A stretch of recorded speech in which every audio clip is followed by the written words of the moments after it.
Bhangarh fort पहुंच गए हैं। 2 घंटा लगा पूरा अलवर से यहाँ भानगढ़ आने में 2 घंटे लगे हैं। यहाँ पे आने के बाद फिर बच्चे बोले थोड़ा सा वो सिकंजी पियेंगे, तो लोग सिकंजी पी लिए। सिकंजी पीने के बाद फिर हम लोग अंदर गए।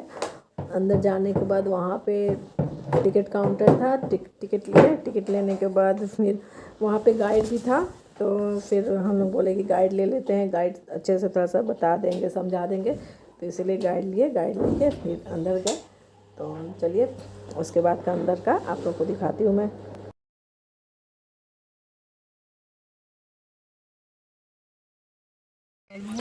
तो 1605 में खत्म हो गया, इसलिए टूरिस्ट का दिखा किला माना गया है।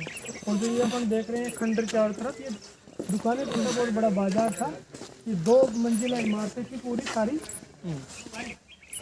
ऊपर की जो स्टेट थी वो रेजिडेंसी के हिसाब से थे, व्यापारी लोग जो व्यापार करते थे वो रात को रुकते थे। नीचे की जो दुकानें थी वो भी 3 स्टेप में है, जो मैं आपको प्रैक्टिकल चीज़ आगे बताऊँगा। यहाँ पे सोना चांदी का बारीकी से काम होता था इनमें। और आगे बताऊँगा मैं प्रैक्टिकल चीज़। हाँ, जो यहाँ अपने चित्रवाड़ा ग्राम है, यहाँ से मैं भी लोकली से यहीं का हूँ, गोलाघाट से थोड़ा दूर का हूँ।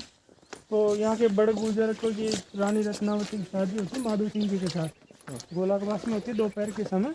वो खूबसूरत स्त्री थी और वो तंत्र मंत्र विद्याओं में भी निपुण थी और भगवान की भक्त भी थी। इस फोर्ट के अंदर 5 टेम्पल हैं, 2 मंगला देवी जी का और केशवराज जी का इधर है, जो मैं आपको बताऊंगा अभी। गोपीनाथ जी का और सोमेश्वर जी का आगे है, हनुमान, और हनुमान जी का पीछे अपने गेट पे है।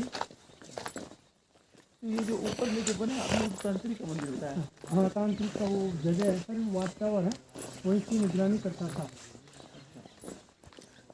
राजा के सर पहले कहता मित्र भी थे कि दुश्मन भी थे वो, क्योंकि राजा की सुरक्षा की दृष्टि से उसको वाचमैन टावर बनाया हुआ था उसका। बाहर की कोई भी आक्रमणकारी सेना आए तो उसको देख सके आराम से।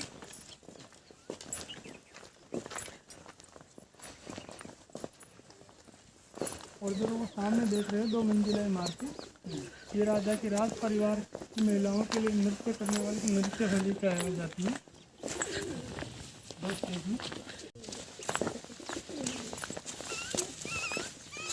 और सामने है 4 दुकानें, ये इससे कोयल वगैरह इसलिए फेमस थी इस मार्केट की। 10,000 घरों की बस्ती थी, जो आगे से तो मार्केट है, पूरा मार्केट है।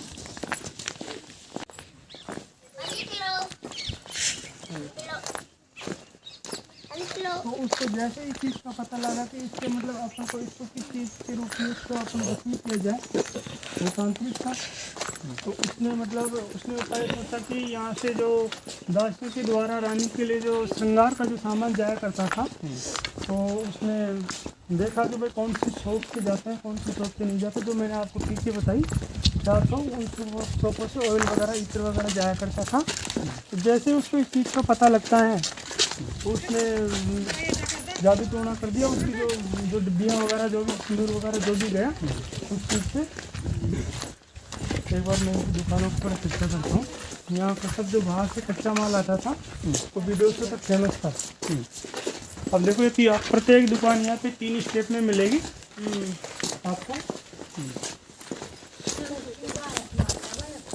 ये देखो मैं बताऊँ आपको, जो बीच का जो पार्ट है इसका सर, ये यहाँ पकाया जाता है ईंधन के माध्यम से। और जो पीछे का जो पार्ट है ये स्टोर के पर्पज से हो जाता है, और जो आगे का पार्ट है सेल्स के पर्पज से हो जाता है सर। जो अपन चूड़ियाँ वगैरह लाख वगैरह जो बनाते हैं वो बेचने के हिसाब से बनाते हैं। तो पूरी दुकान एक स्टेप में है, 3 स्टेप में, बहुत बड़ा मार्केट है इसको। और वो 1995 में जो करण अर्जुन की मूवी बनी थी वो यहीं की शूटिंग हुई थी, इसी मार्केट की। आपने देखी हो वो, तो देखना एक बार इस मूवी को सर। करण अर्जुन वाली मूवी वो यही शूटिंग हुई थी भानगढ़ फोर्ट में। तो सर जैसे ही मतलब उसको वसूल करने के लिए जहाँ से या जाता है ना, तो इसी मार्केट में सिंधु सेड़ा उन दाशों के द्वारा जो ऑयल गया उसको उसके ऊपर उसके एक बूंद लेकर के उसके ऊपर जाके पूरा कर दिया। दाशों के द्वारा जो गया था वो जैसे ही उसको रानी रत्नावती को इस चीज़ को मालूम होता है ये तो तांत्रिक का किया हुआ है, तो भगवान से प्रार्थना करते हैं भगवान मैं तो आपके भक्त हूँ लेकिन ऐसा मेरे साथ में अत्याचार क्यों हो रहा है। तो भगवान की अरदास करते उसको श्राप देती है कि आप श्राप दो। फिर भगवान ने श्राप दिया कि मैं जो हूँ मतलब मंदिरों को छोड़ करके यहाँ की जो पूरी प्रजा है उसको मैं तहस कर दूँगी। तो वो एक तंत्र मंत्र के कारण हो करके और वो जो ऑयल था उसको चट्टान पे डलवाती है और चट्टान जैसे ही वो एनर्जी उत्पन्न करके 12 बजे ऊपर जाती है सिंधु सेवड़ा नामक केवड़े पर, वो पूरा मार्केट एक ही रात में तहस नहस हो जाता है पूरा मार्केट से। अब हमारे हिंदू संस्कृति में लोग हैं उनकी जब मोक्ष की प्राप्ति नहीं होगी उनकी आत्माएं इधर उधर भटक रही, इसलिए भूतों की नगरी कहा गया है सर। अच्छा, तो ये आपने कभी फील किया है मतलब ये तो सर देखो मैं तो नौकल आदमी हूँ यहीं का, किद्वंतिया भी है जो कहते आ रहे हैं हमारे बड़े बुजुर्ग कि वास्तु में ऐसा ही है कि आवाज़ें आती हैं यहाँ पे। जब हम ट्रेनिंग कर रहे थे सब अलवर में तभी भी हम कलेक्टर साहब से निवेदन ये करते कि साहब हम हमारे को इस चीज़ का प्रमाण करो कि हम बाहर से जो भी कोई टूरिस्ट आए तो उसको इस चीज़ के संतुष्ट करा सके कि वास्तुकता में ऐसा है। तो उन्होंने वास्तुकता में उन्होंने इसकी निरीक्षण करवाया तो ऐसा है, यहाँ पे कैमरे वैमरे लगा के जो भी करवाया, लेकिन आवाज़ें वगैरह घूमती हैं यहाँ में रात को।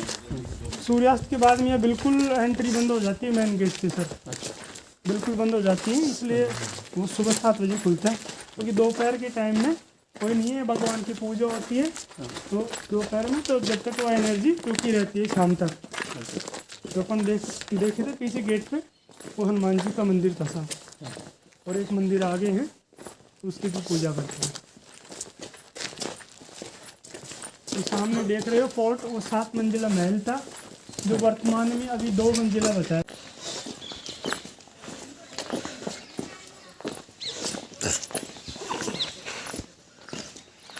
तो सामने 3 गेट दिख रहे हैं, त्रिकोलिया गेट कहा जाता है इसको, ये मार्केट त्रिकोलिया बाजार के नाम से और बाकी जो मंदिर है जैसे कैसे ही है ये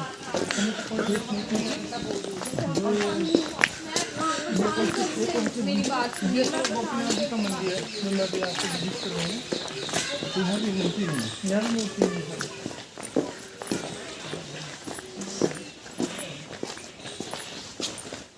मूर्ति थी लेकिन सर वो टूट गई। आप हिंदू संस्कृति में कहते हैं कि जो मतलब टूटी हुई मूर्ति मंदिर में रखना वर्जित है।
तो साढ़े 400 साल पुराना महल आज भी वैसे खड़ा है। वैसे खड़ा है। आजकल तो बिल्डिंग 10 साल में खराब आती है, उसने बोलने तो बिल्डर बोलता है अरे 10 साल हो गए भाई, आप थोड़ी ना हो गए। ये 10 साल पुराना है। 400 450 साल कम से कम। ग्राउंड वाली तो इसमें हर फ्लोर वाइज फ्लोर मिलेगी अपने को। तो ऊपर चलेंगे जब देखेंगे। जैसे राजा इससे तो आ नहीं सकता था, सीधा इसके माध्यम से आता था, कभी किसी की बहस सुननी होती थी तो। अभी तो यहाँ से तो सिक्योरिटी पर्पज से बंद कर दिया गया, बंद कर ऊपर से खुला हुआ मिलेगा।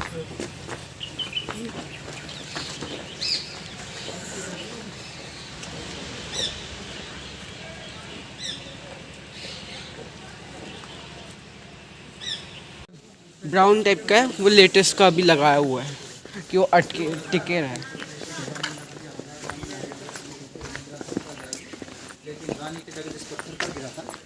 यानी वो बेंच पे गिरा था तो वो बेंच यहाँ पे ये थोड़ी